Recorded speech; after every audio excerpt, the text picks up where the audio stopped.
श्रृंखाव्रत तीर्थ में स्नान करके सब पापों से छूटा हुआ पुरुष धन धान से संपन्न और निर्मल कुल में जन्म लेता है। शुद्धोदक तीर्थ में चतुर्दशी को मुक्ति के लिए स्नान करने वाला मनुष्य सुरेश्वर शिव का दर्शन करके मोक्ष प्राप्त कर लेता है। अवंती में पतनेश्वर नाम से प्रसिद्ध भगवान महेश्वर दर्शनीय है, जो मनुष्य गंध पुष्प धूप और दीप आदि मनोरम उपचारों से भाव भक्ति के साथ उनकी विधिवत पूजा करता है, उसके वंश का नाश नहीं होता और अंत में वह शिवलोक को जाता है। पूर्व काल में भगवान सूर्यदेव ने शिप्रा नदी के तट पर दुर्धेश नाम से प्रसिद्ध तीर्थ का निर्माण किया है। जो मनुष्य सप्तमी, अष्टमी, रविवार और संक्रांति के दिन उनका स्नान करके पवित्र हो 3 रात वहां उपवास करता है और शिप्रा नदी के तट पर स्थित भगवान शिव का दर्शन एवं भक्ति भाव से पूजन करता है, वह पिता माता के वंश का भली भांति उद्धार करके भगवान शिव के समीप जाता है। गोपिंद्र नाम से प्रसिद्ध जो तीर्थ है उसमें स्नान करके मनुष्य इंद्र के तुल्य पराक्रमी होता है और स्वर्गलोक से प्राप्त करता है। जो इस तीर्थ में मृत्यु को प्राप्त होते हैं वे पुनः इस भूतल पर जन्म नहीं लेते हैं।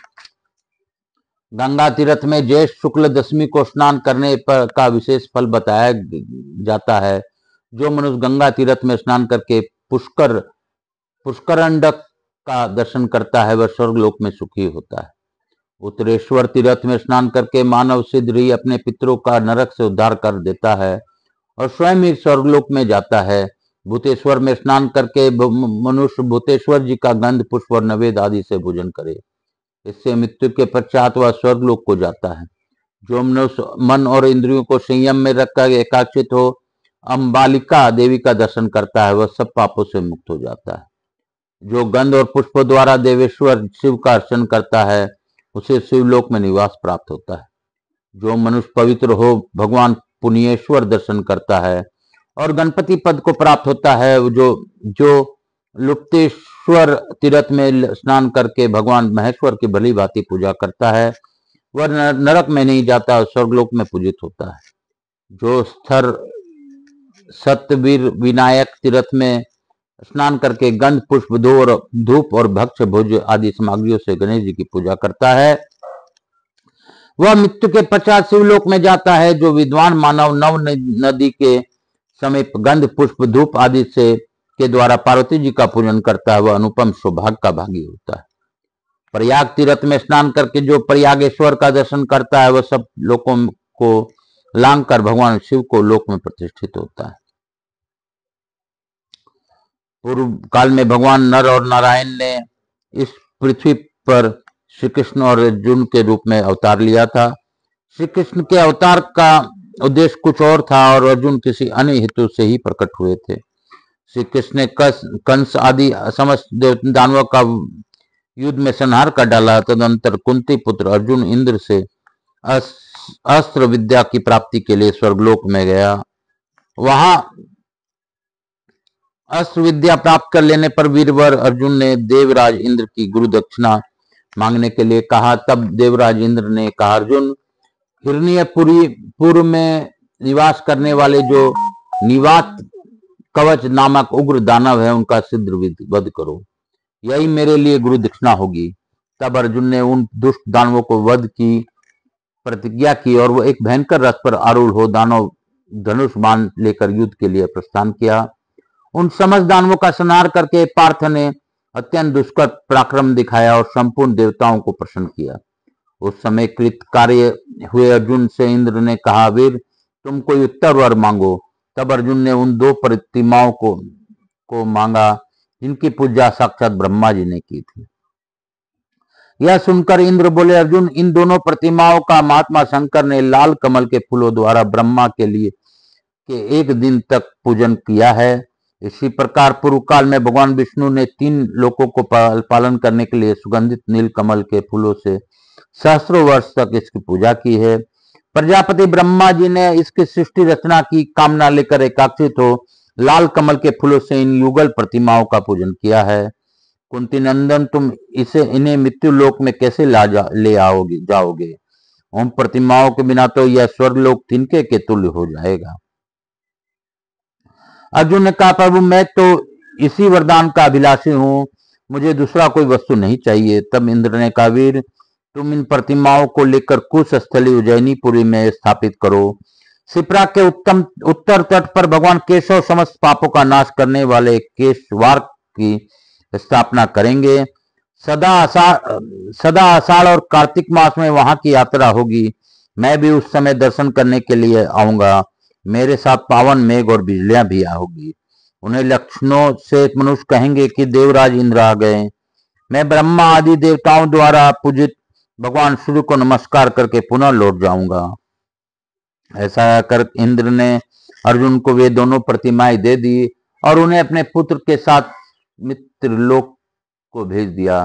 देव ऋषि नारद जी भगवान श्री कृष्ण को बुलाने के लिए द्वारका में गए और वहां इंद्र का रहस्य युक्त वचन सुनकर कहा, श्री कृष्ण आप कुश स्थली को चलिए और विश्वकर्मा द्वारा बनाई हुई पारिजात निर्मित युगल प्रतिमाओं का पूजन कीजिए।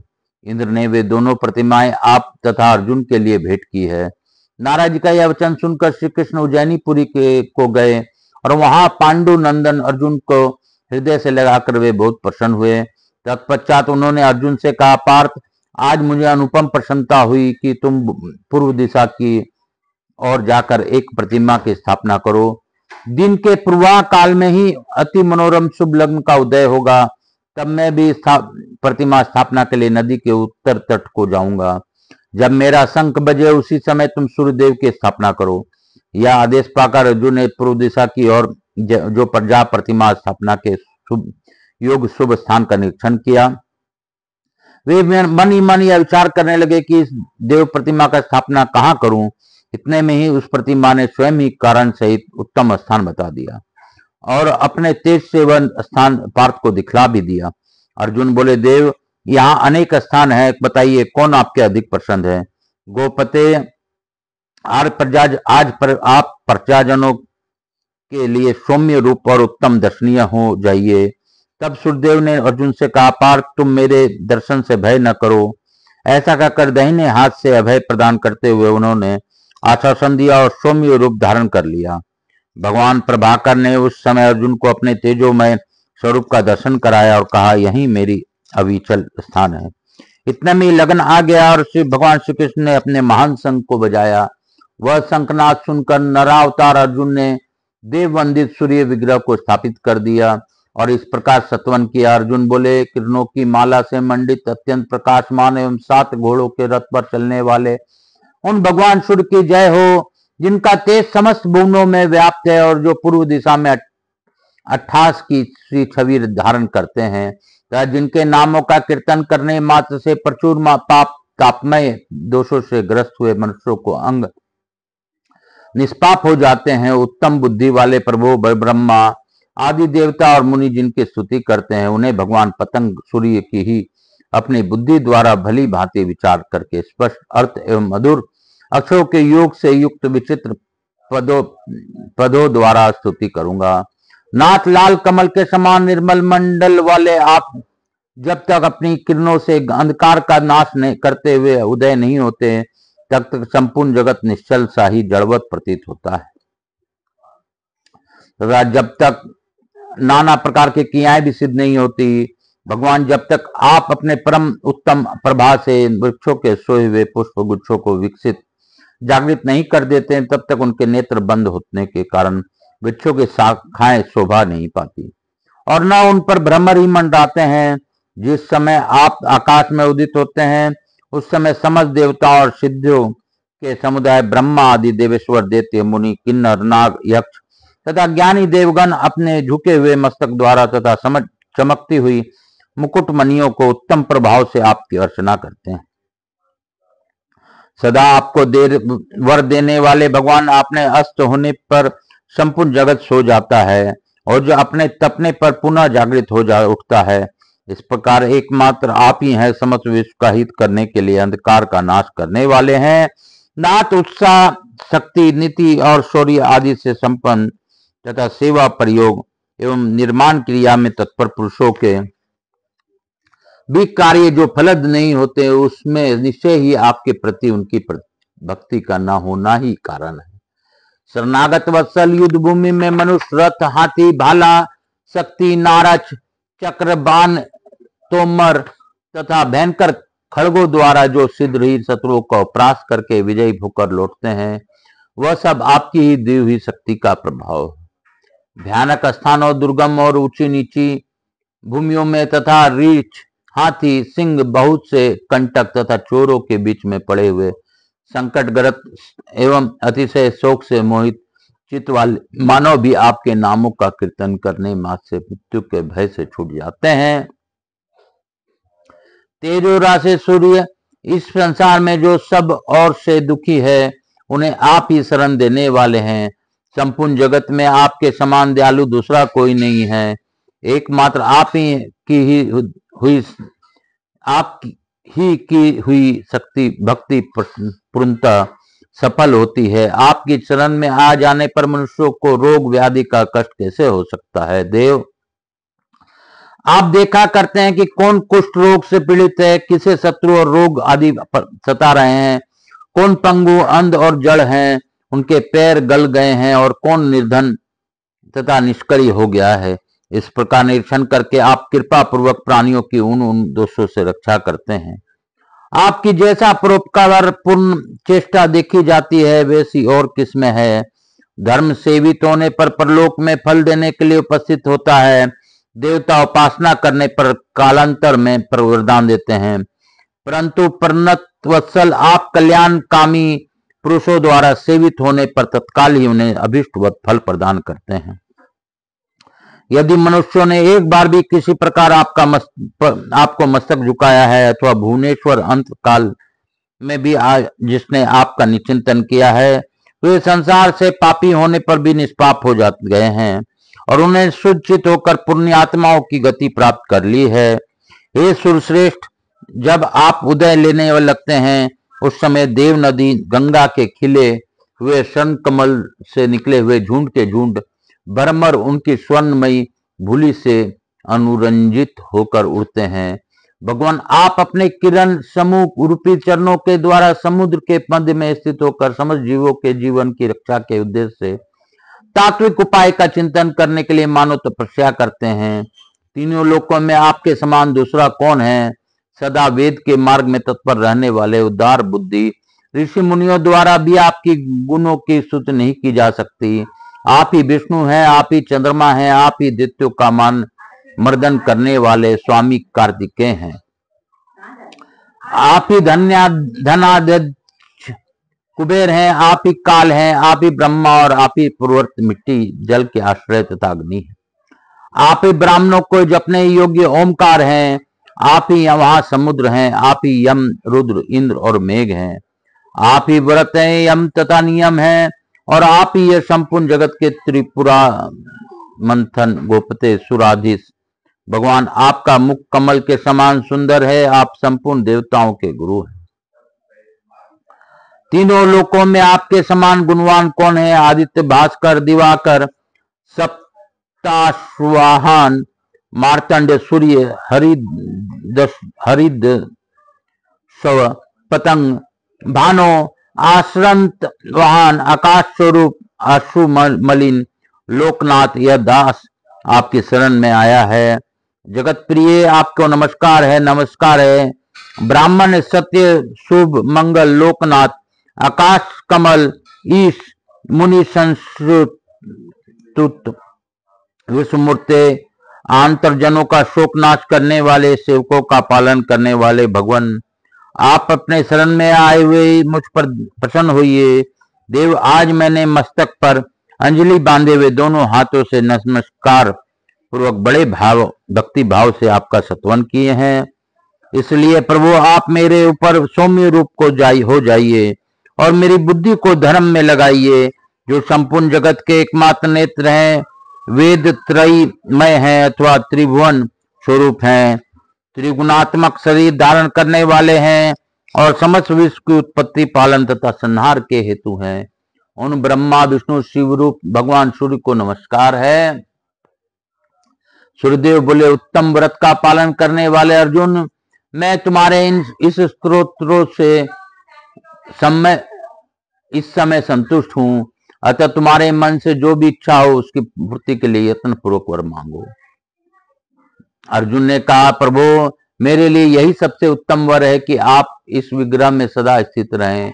जो मनुष्य आपको प्रणाम करके भक्ति पूर्वक आपकी स्तुति करें, उनके आप मनोवांछित वस्तु प्रदान करें। सूर्यदेव ने कहा, अर्जुन, जो भक्ति पूर्वक मेरा पूजा करके इस स्त्रोत द्वारा मेरी स्तुति करेंगे, उनका पास कभी धन संपत्ति कमी नहीं होगी।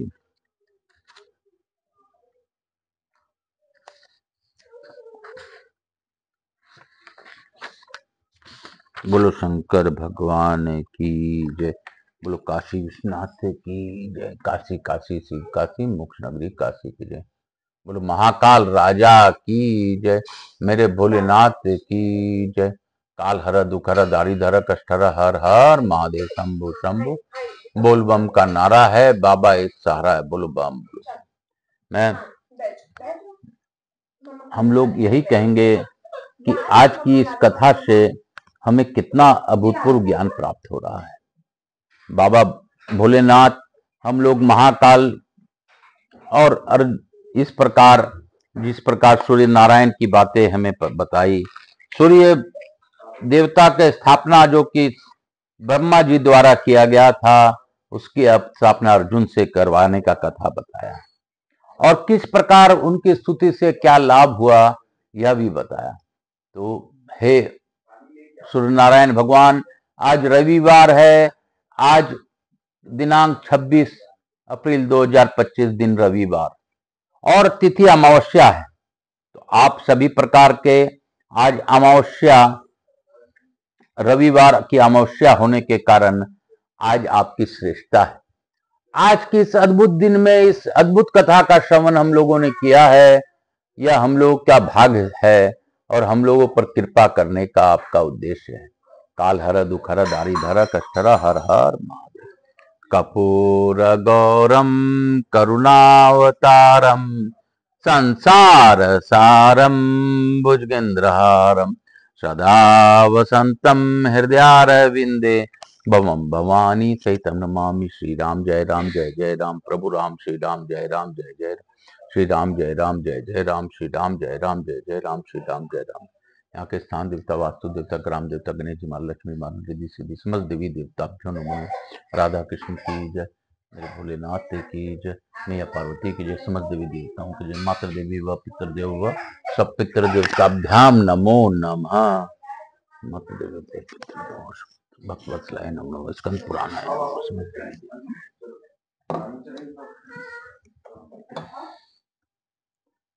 शीतलीकरण अहम करशेत, हर हर महादेव। शंभु शंभु बोल बम का नारा है, बाबा एक सहारा है।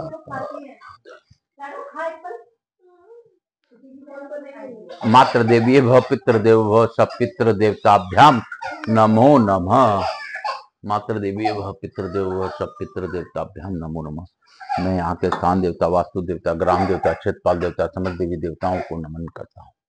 मैं प्रथम पूज्य देव गणपति गणेश जी महाराज, लक्ष्मी महाराज, रिद्धि सिद्धि शुभ लाभ कुबेर जी महाराज से अनुरोध करता हूँ कि हमारे यहाँ निवास रहकर अखंड कृपा बनाए रखें। आवाहिक समस्त देवी देवताओं से अनुरोध करता हूँ कि आप सभी लोगों को इस सूर्य नारायण की अद्भुत कथा का श्रवण करने का फल प्रदान कीजिए और हम सबों को आशीर्वाद प्रदान कर अपने स्थान को गमन करें। पुनः बुलाने पर पधार कर आशीर्वाद दें। मैं अपने भोलेनाथ मैया पार्वती को धन्यवाद देता हूं कि उन्होंने इस अद्भुत कथा का श्रवण करवाया, किया और सुना। इसके लिए हम उनको धन्यवाद देते हैं और बाबा अपनी अखंड कृपा इसी प्रकार बनाए रखिए। काल हर दुख हर दारी धर कष्ट हर, हर हर महादेव। शंभु शंभु बोल बम का नारा है, बाबा एक सहारा है।